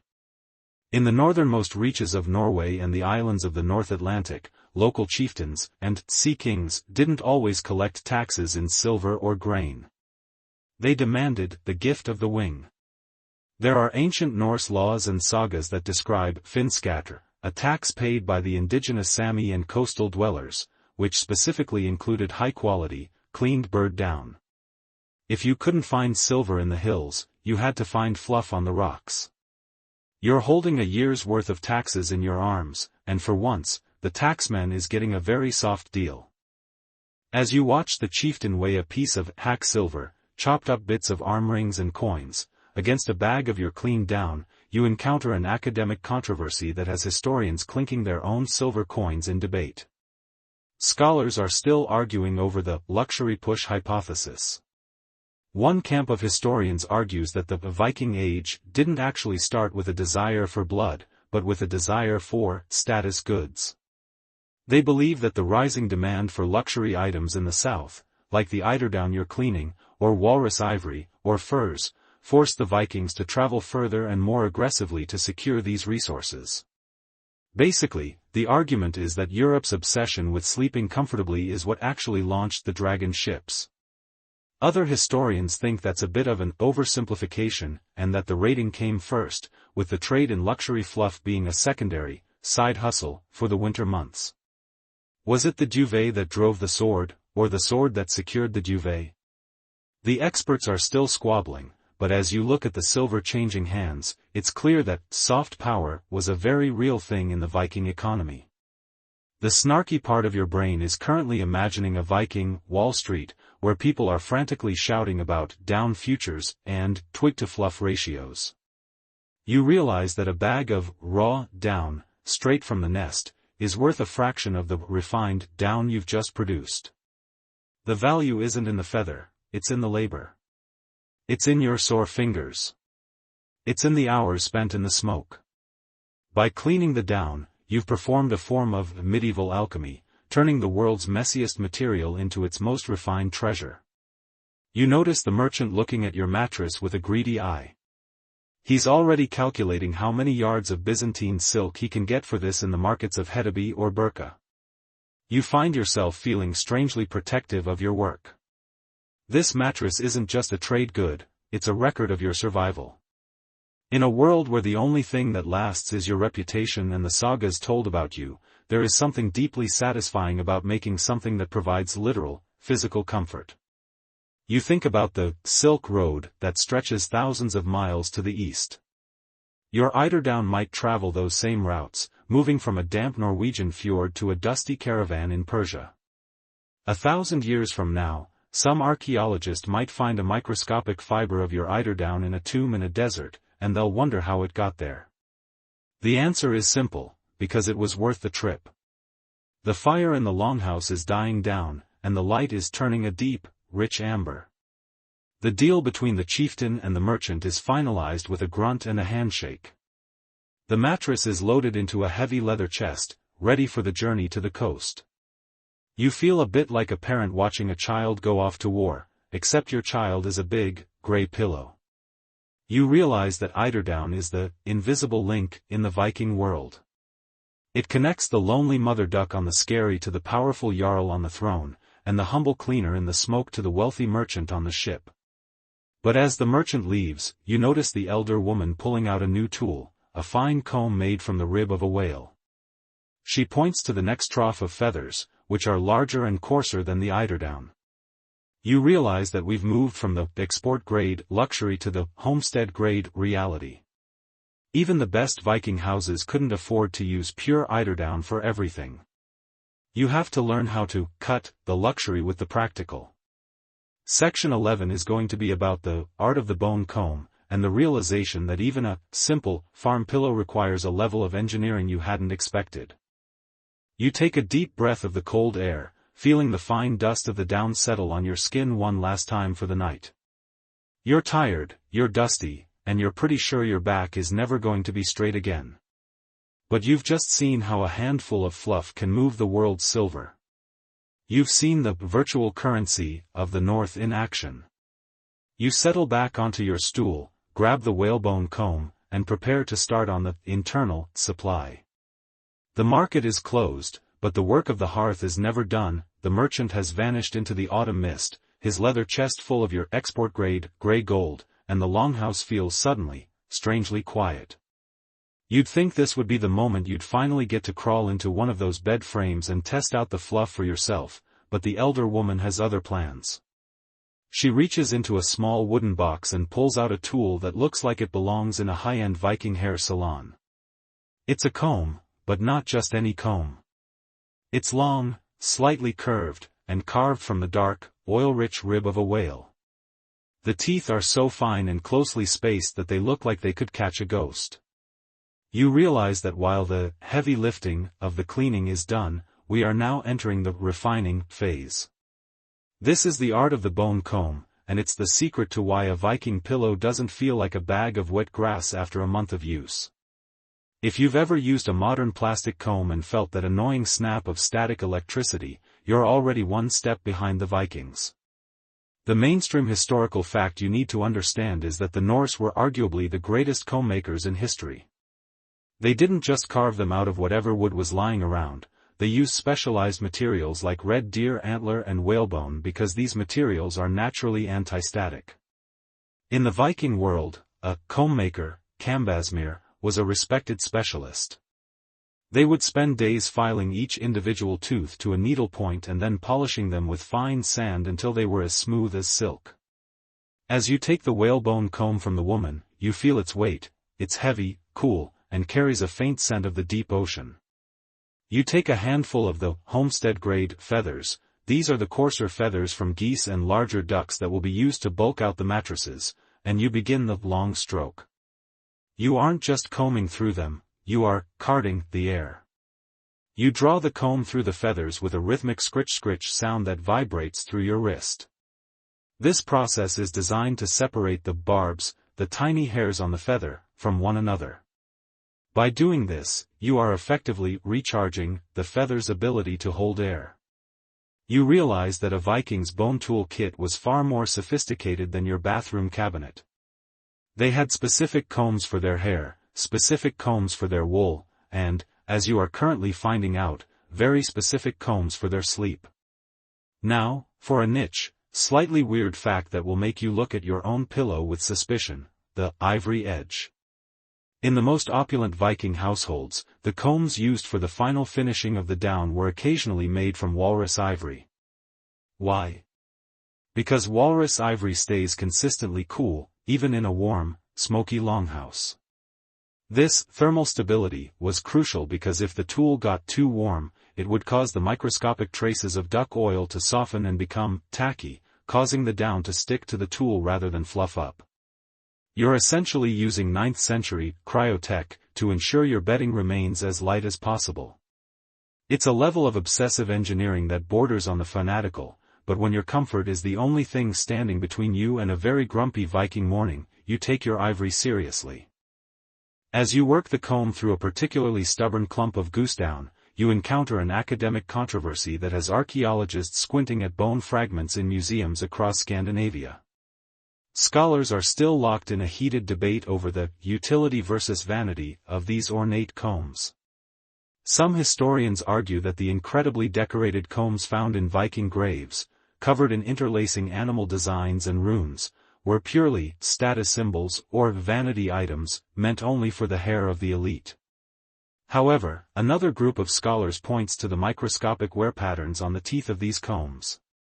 They argue that many of these luxury items show signs of heavy, repetitive use on organic fibers, suggesting they were actually working tools used for feather processing and wool combing. History is still debating whether the Viking Jarl was buried with his hairbrush or his favorite industrial tool, and as you feel the efficiency of the whalebone teeth, you're starting to suspect the vanity theory is missing the point. A good tool is a beautiful thing, but a beautiful tool that makes your bed softer is a godsend. The snarky part of your brain is currently wondering how long you can possibly spend combing a pile of feathers. You've been at this for an hour, and you've only processed enough for half a pillowcase. You notice that the elder woman isn't just combing, she's tuning the feathers. Every few minutes, she taps the comb against the edge of the wooden trough. The sound is a sharp, resonant ping. She's listening for the clear note of the bone. If the sound is dull, it means the teeth are clogged with microscopic dust or oil, and she has to clean them with a small piece of leather. You realize that maintenance in the Viking Age wasn't just about fixing broken things, it was about the constant, rhythmic calibration of your environment. You're learning to hear the difference between a flat feather and a sharp one. The fire in the hearth pops, and a stray spark lands near your trough. You react with a speed you didn't know you had, batting it away before it can turn your combed cloud into a Viking funeral pyre. The elder woman gives you a rare, toothless grin of approval. You've finally developed the feather reflex. You realize that being a down cleaner is a job of constant vigilance. You have to watch the wind, the fire, the oil, and the static. You're the guardian of the household's peace, and your weapon is a piece of a whale's rib. You take a moment to look at your hands. They are surprisingly soft now, the natural oils from the whalebone and the feathers acting like a primitive moisturizer. But your nails are worn down from the constant combing and picking. You look at the pile of combed feathers, they look different from the cleaned ones. They have a shimmering, pearlescent quality, as if they've been polished. When you press your hand into the pile, it doesn't just sink, it feels like the feathers are pushing back with a gentle, elastic energy. This is the loft you've been working for.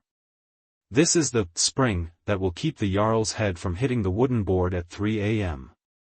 But then, as you're enjoying your success, you notice something moving in the shadow of the trough. It's tiny, smaller than a grain of sand, and it's scurrying through your perfectly combed cloud. You freeze. You realize that while you've been focused on the physics of the bedding, you've completely ignored the biology. This brings us to a reality of Viking life that they definitely don't show you on TV, the uninvited guests. You realize that natural bedding, no matter how well cleaned, is a giant, warm invitation for the tiny predators of the north. Section 12 is going to be about the War of the Mites and the rather desperate, slightly weird hygiene hacks the Vikings used to keep their duvets from becoming a literal zoo. You pick up the bone comb, feeling a new sense of urgency. You draw it through the feathers one last time, your eyes scanning for any more movement. The cloud is beautiful, yes, but it's a living thing in more ways than one. You settle back into your rhythm, scritch, scratch, ping, as the longhouse shadows grow even longer. You've mastered the tool, you've refined the fluff, and now you're ready to face the tiny monsters that want to share the Jarl's bed. The night is coming, and in the Viking world, the perfect sleep is something you have to defend with every tooth of your whalebone comb. You're sitting there, perfectly still, staring at that tiny dark speck currently navigating the landscape of your freshly combed eiderdown. It's smaller than a poppy seed, but to your sleep-deprived eyes, it looks like a monster. You realize that while you've been worrying about the physics of loft and the economics of silver, you've completely neglected the biological reality of the Viking Age. You aren't just making a bed, you're building a 5-star, climate-controlled, ultra-plush habitat for the uninvited guests. Lice, mites, and fleas, the silent roommates of the 9th century. If you think your modern apartment has a pest problem because you saw one spider in the bathtub, you wouldn't last 5 minutes in a longhouse where the walls are made of dirt and the ceiling is literally a nesting ground for soot-covered beetles. The mainstream historical fact you should know is that the Vikings were actually far more advanced in their pest control than we give them credit for. They didn't just accept the itch as a part of life. They were master herbalists, and they knew the secret weapons hidden in the marshes. Specifically, they were obsessed with a plant called Marica gale, or bog myrtle. In the Viking world, this plant was the equivalent of a high-tech chemical defense system. They used it to flavor their ale, before hops became a thing, but more importantly for us, they stuffed it into their mattresses and pillows. Bog myrtle contains natural aromatic oils that act as a potent insect repellent. You reach for a bundle of the dried, sweet-smelling shrub sitting in a corner. It sent a sharp, resinous mix of eucalyptus and cloves. You start crumbling the leaves and mixing them directly into the trough of down. As you work the herbs into the fluff, you encounter a niche, slightly weird, and very chilly fact, the Norse deep freeze method. In the middle of a brutal Scandinavian winter, when the temperature dropped low enough to shatter a wooden bowl, the Vikings would take their bedding outside and leave it on the frozen fjord for 3 days. It sounds like a strange way to clean, but it was actually a brilliant form of sterilization. This freeze treatment would kill the eggs of mites and lice that were hiding deep in the insulation. It's the original, non-toxic, pest control. You imagine yourself dragging a king-sized eiderdown duvet across the ice in a blizzard just to kill a few microscopic bugs, and you realize that luxury, in the Viking Age, was a very high-maintenance endeavor. However, this brings us to an academic controversy that keeps archaeologists bickering over their pollen samples. Historians are still locked in a heated debate over the intentionality of the herbals. Some scholars argue that the presence of insect-repelling plants like bog myrtle or meadowsweet in Viking bedding was a deliberate, scientific choice, proving the Norse had a sophisticated understanding of botanical chemistry. They believe the Vikings were the clean core pioneers of the medieval world. But another group of scholars is much more skeptical. They argue that these plants were just common floor coverings or were used because they smelled nice, and that any insect-repelling properties were just a lucky coincidence. History is still debating whether the Viking housewife was a proto-chemist or just someone who liked a fresh-smelling room, and as you feel the oils from the bog myrtle staining your fingers, you're starting to think that the coincidence theory doesn't give the Vikings enough credit for being smart enough to stop the itching. The snarky part of your brain is currently wondering why you're adding more debris back into the down after you just spent a week picking it out. It feels a bit counterproductive, doesn't it? Step 1, pick out the twigs. Step 2, add different twigs. But this is the Viking paradox. You are balancing purity with protection. You notice that as you mix the bog myrtle into the down, the static electricity we've been fighting finally starts to settle down. The oils and the leaves are acting as a natural anti-static agent. Your gray cloud is becoming heavier, more aromatic, and, hopefully, much less habitable for anything with 6 legs. You look at the elder woman, who is now holding a small leather pouch filled with what looks like crushed sulfur or yellow clay. She sprinkles a tiny bit of it into the pillowcases before you sew them shut. This leads us to another reality of the longhouse, the smoke. We've been complaining about the smoky rafters, but for the bedding, that smoke was actually a godsend. The soot and the birch tar phenols acted as a continuous, low-level fumigation system. The Jarl's bed might smell like a campfire, but that campfire smell is exactly what keeps the bedbugs from wanting to move in. You realize that the stinky environment of the Viking Age was actually a very effective health and safety feature. If you lived in a clean, fresh-smelling modern house back then, you'd probably be eaten alive by parasites in a week. You notice a movement out of the corner of your eye. A small hound has snuck into the longhouse and is currently eyeing your trough of down as a potential nap spot. You shoo it away with your willow switch.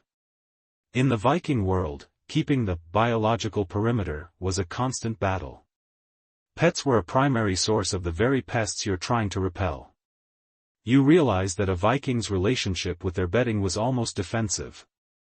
You don't just lie down, you enter a sanitized, herb-protected, smoke-cured fortress of fluff. You're building a sanctuary where the Jarl can be vulnerable for a few hours without being a feast for the forest. The fire is a low, glowing bed of red coals now. You take a handful of the herb mix down and press it against your face. It doesn't prickle, and it doesn't smell like a wet duck anymore. It smells like the deep woods and the salt marshes. You feel a strange sense of victory. You've outsmarted the sea, the fire, the urine, the quills, and now the bugs. You are the master of the microscopic. You've taken the raw, chaotic materials of the north and refined them into a space of pure, silent comfort. But as you're enjoying the scent, the elder woman gestures toward a collection of carved wooden chests lined with heavy furs. She points to the bed frames again, but this time she's looking at the headboards. You realize that we're approaching the elite standard. A Viking bed wasn't just a place to sleep, it was a ritual space, even in death. Section 13 is going to take us to a place that's a bit more somber, the famous ship burials, where we'll see why the Vikings insisted on taking their pillows all the way to Valhalla. You take a final deep breath of the bog myrtle scent, grab your bone needle, and prepare for the final assembly. The cloud is safe, the guests are evicted, and the Jarl's head is about to find its home. You're holding that finished pillow, the scent of bog myrtle and fresh eiderdown lingering on your hands like a fragrant promise, and you realize that in the Viking world, a good night's sleep isn't just a luxury for the living. It's a requirement for eternity. You walk through the longhouse door, leaving the warmth of the hearth behind, and find yourself on a grassy headland overlooking the bruised indigo of the fjord. The air is exceptionally still, and there, resting in a massive, hand-dug trench, is a longship.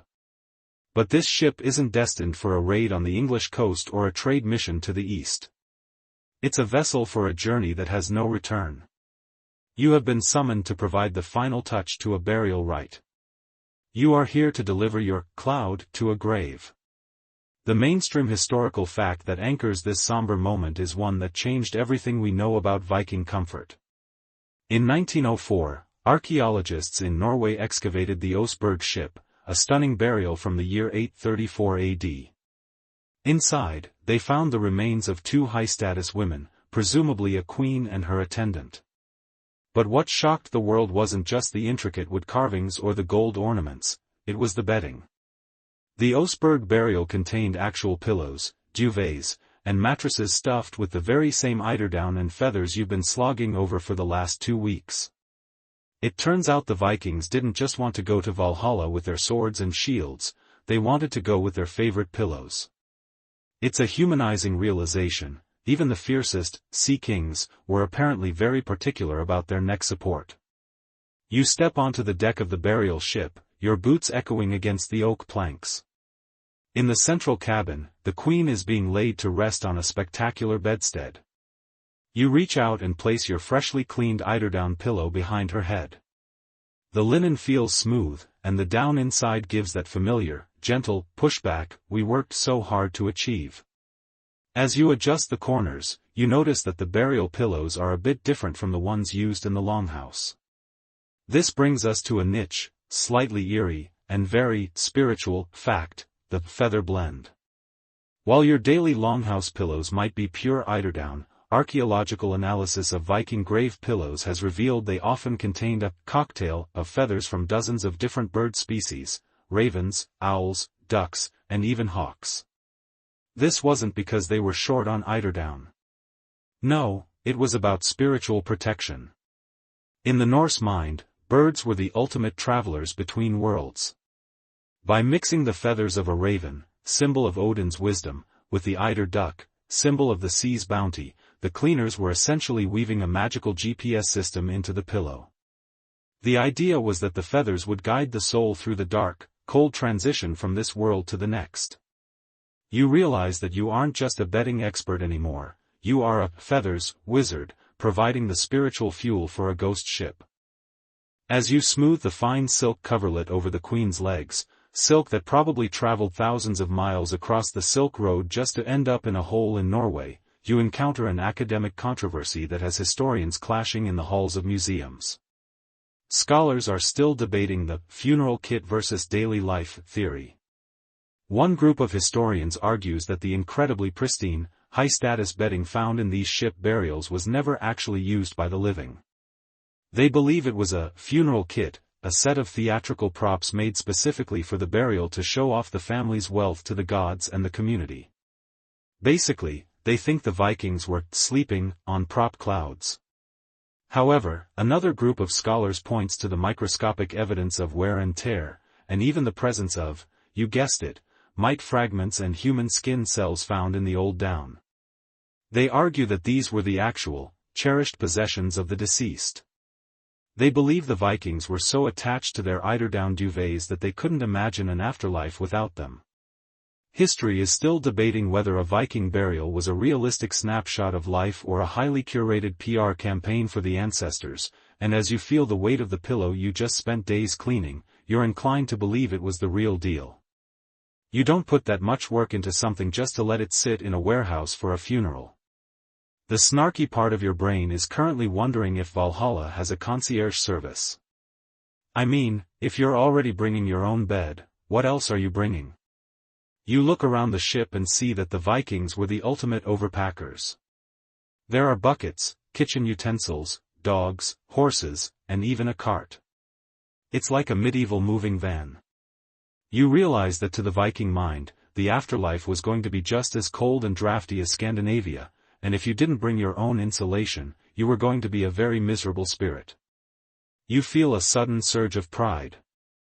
The queen is going to be the warmest person in the underworld because of your fingers and your bone comb.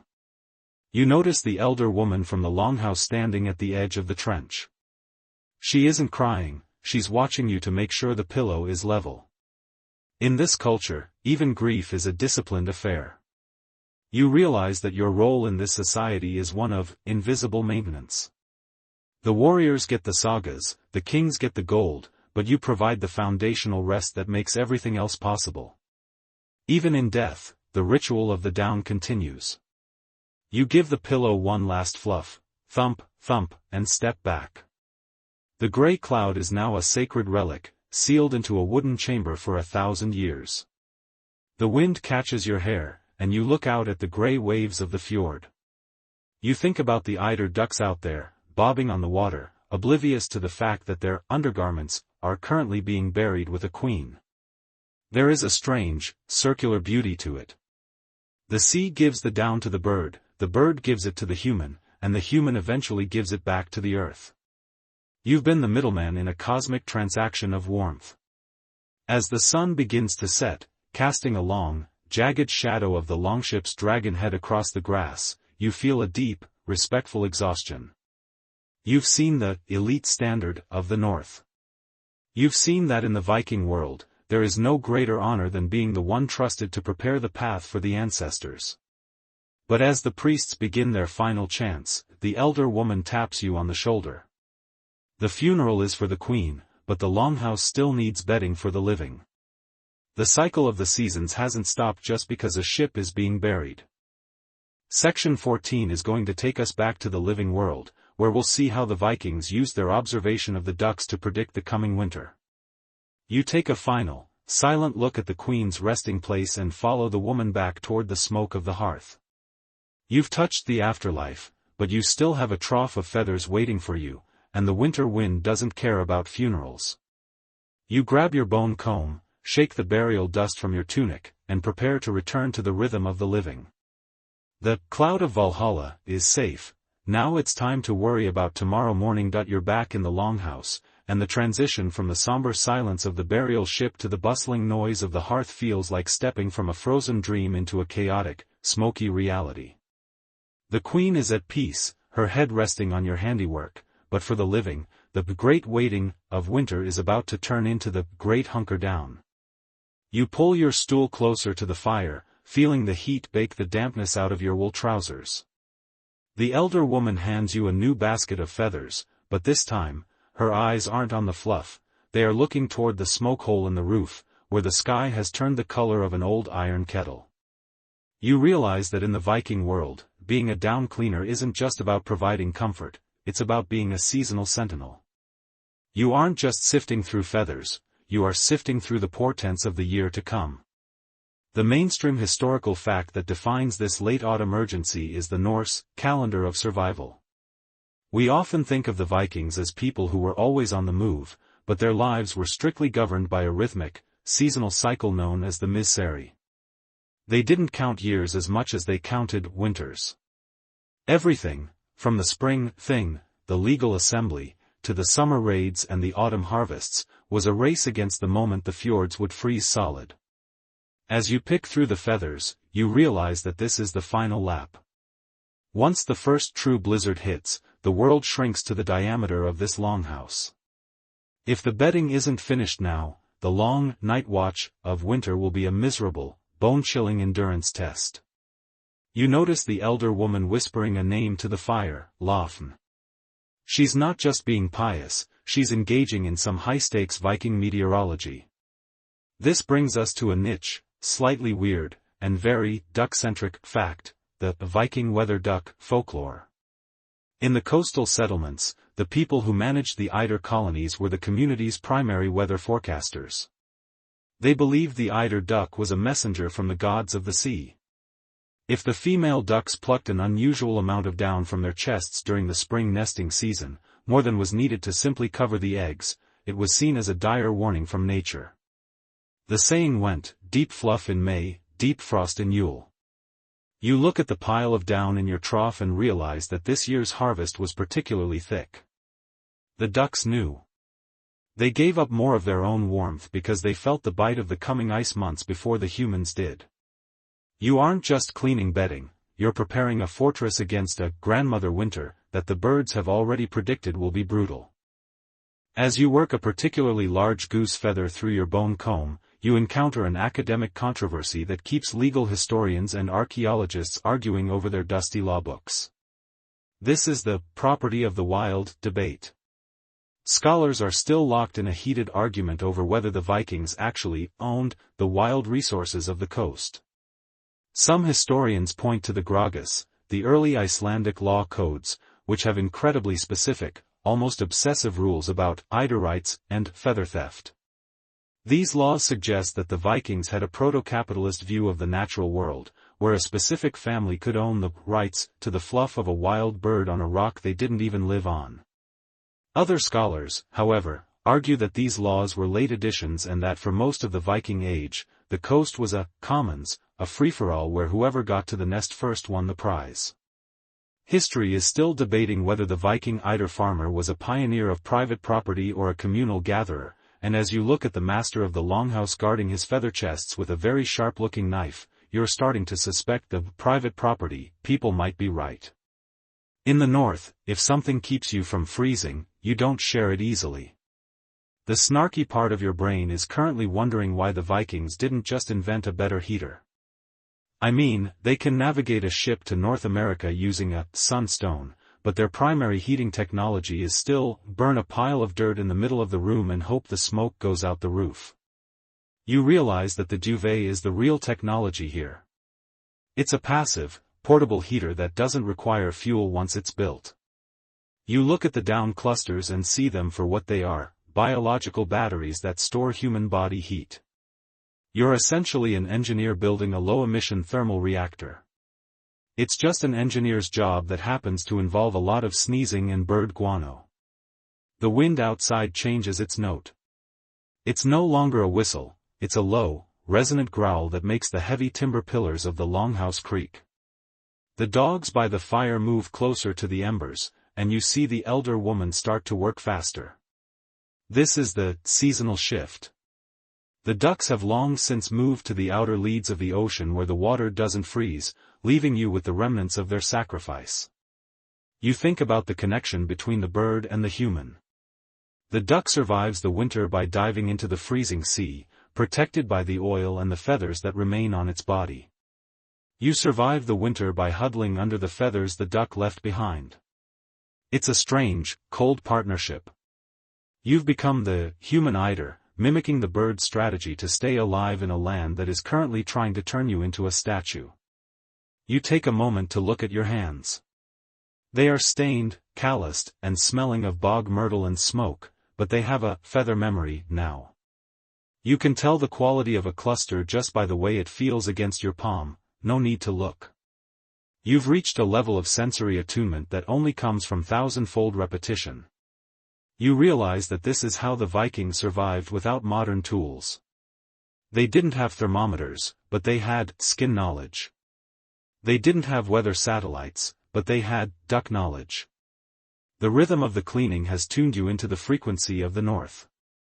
As the sun sets, vanishing behind the fjord walls in what feels like mere minutes, the light in the longhouse turns a deep, bloody crimson. The elder woman gathers the last of the clean down and starts stuffing the final pillowcase. The seasonal watch is coming to an end. The predicting is over, the winter is here. You feel a strange sense of relief. The work is almost done. You've sieved the sea salt, beaten the steam, plucked the quills, and mixed the herbs.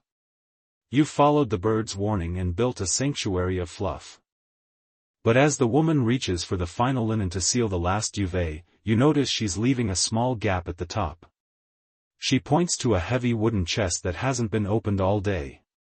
You realize that we've reached the final, ultimate step of the Viking bed-making process, the weight of the world. Section 15 is going to be about the final assembly, the moment we combine the feathers, the linen, and the heavy furs to create the Viking deep sleep. You take a final deep breath of the cold, herb-scented air and prepare to help her lift the lid. The blizzard is at the door, but you have a mountain of grey gold ready to meet it. You are sitting in the absolute heart of the longhouse, and the world outside has finally ceased to exist. The iron-grey sky we saw in the last chapter has fulfilled its promise. A wall of white snow is now screaming past the timber walls, muffling the sounds of the fjord and the forest. Inside, the fire has been banked for the night, reduced to a deep, pulsing crimson glow that casts long, flickering shadows of the rafters onto the floor. You are holding the bone needle for the very last time. This is it, the final seam of the final duvet. Your fingers, once clumsy and blue with cold, are now surprisingly nimble, moving with the rhythmic push-pull of a master craftsman. You are sealing the cloud. You are locking in 2 weeks of sifting, washing, smoking, and combing into a single, heavy rectangle of unbleached linen. It's the Viking deep sleep assembly, and as you pull the thread tight, you realize that you aren't just finishing a chore, you are completing a masterpiece of biological engineering that will keep a human heart beating through a Scandinavian winter. The mainstream historical fact that settles over you as you finish that last stitch is the sheer longevity of this craftsmanship. In the Viking Age, a properly cleaned and sealed eiderdown duvet wasn't just a piece of furniture, it was a hereditary treasure. Because eiderdown doesn't clump or break down like land bird feathers, these duvets were often listed in Norse wills and marriage contracts. A high-quality, Dunvery, down cover, could easily last 100 years, being aired out and repatched by 3 or 4 generations of the same family. You aren't just making a bed for tonight, you are creating a legacy of warmth that might outlast the very longhouse you're sitting in. In a world where everything else, ships, swords, and even kingdoms, eventually rots or rusts, your cloud is effectively immortal. You give the duvet one final, heavy shake. The sound it makes is a soft, muffled thump, like a distant avalanche. This brings us to a niche, slightly weird, and very sleep hygiene fact about Viking life, the standing sleep. Because the longhouse was a communal space where floor space was at a premium, many Vikings, including the elite, actually slept in a semi-upright position. They didn't lie flat like we do. They used these massive, down-stuffed bolsters and pillows to prop themselves up against the headboards of their bed boxes. There was a belief that sleeping completely flat was a state reserved for the dead, while sleeping, at the ready, showed the spirit was still alert. You realize that your duvet has to be thick enough to wrap around a seated person, acting more like a wearable sleeping bag than a modern blanket. You've built a portable cocoon, designed to protect the soul as much as the skin. As you drape the finished duvet over the wooden bed platform, you encounter the final academic controversy of our journey. Historians and textile archaeologists are still locked in a heated debate over the linen-silk trade secret. Some scholars argue that the incredibly fine, down-proof linen used for Viking bedding was actually a secret indigenous technology, grown and woven in specific regions of Scandinavia that specialized in flax. However, another group of scholars points to the microscopic thread counts found in high-status graves and insists that the best shells for eiderdown were actually high-end imports from the Byzantine Empire or even Islamic Spain. Academic historians are still debating whether the soul of the Viking bed was Norse or if the whole thing was a globalized luxury product, and as you run your hand over the cool, sturdy fabric, you're starting to think the answer doesn't matter. Whether the linen came from a neighbor or a caravan in Baghdad, it's the eiderdown inside, the grey gold of the north, that makes it a Viking bed. The snarky part of your brain is currently reminding you that after all this work, you're probably too tired to actually enjoy the sleep. Your eyes are heavy, your back is a map of aches, and your lungs still feel like they're filled with a faint, smoky dust. But then, the elder woman gestures for you to test the work. You climb onto the raised platform and slide under the duvet. The sensation is indescribable. At first, it's cool against your skin, but within seconds, the eiderdown begins its magic. It captures the heat of your body and holds it in a weightless, silent embrace. It doesn't feel like a blanket, it feels like the air itself has suddenly decided to become warm and solid. The scent of the bog myrtle rises up, sharp, clean, and herbal, masking the smell of the peat fire and the wet hounds. You feel a wave of hygge before the word was ever invented. You notice a small, carved bone amulet tucked into the corner of the bedstead, a dream bone.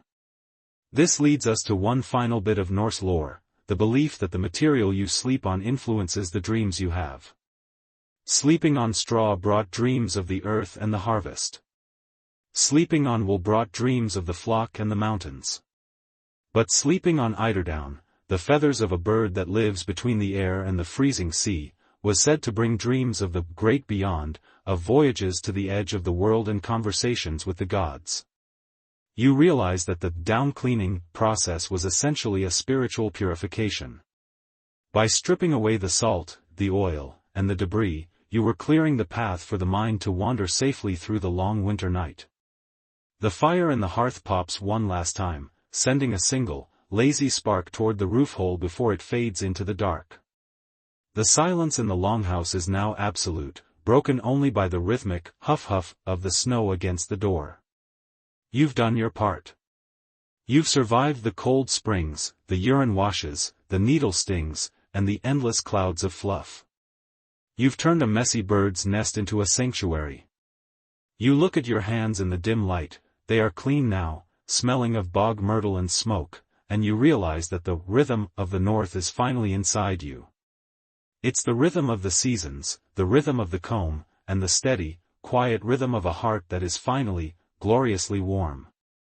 You pull the duvet up to your chin, feeling the spring of the feathers push back against your cheek. The blizzard outside could last for days, or weeks, or months, but it doesn't matter. You are inside the cloud. You are part of the story. You have mastered the eiderdown, and the eiderdown has granted you the greatest gift the north has to offer, a night of peace. You close your eyes, the grey gold of the Vikings wrapping you in a weightless, timeless embrace, as the longhouse and the history books slowly fade away into the velvet dark. Now, let the world of the Viking longhouse begin to drift away. The sound of the howling blizzard is softening, turning into a gentle, rhythmic hum that matches the steady pace of your own breathing. Imagine the scent of the peat smoke and the bog myrtle fading into a faint, comforting memory, replaced by the cool, clean stillness of your own room. The weight of the eiderdown is no longer a historical curiosity, it is a warm, heavy blanket of sleep settling over your limbs, making them feel light and weightless. You are no longer picking quills or combing feathers. Your fingers are resting, and the long, smoky halls of the north are folding themselves up, tucking away into the quiet corners of your mind. The queen on her ship and the jarl on his platform are all at peace now, and so are you. The journey through the clouds and the ice is complete, and the path ahead is soft, dark, and silent. You are drifting now, floating on a sea of grey silk, moving slowly toward the edge of a deep and dreamless sleep. The fire is out, the snow has settled, and the night is yours. Sleep now, feeling the warmth of 1,000 years of comfort, and let the ancient rhythm carry you home. The story ends here. Good night.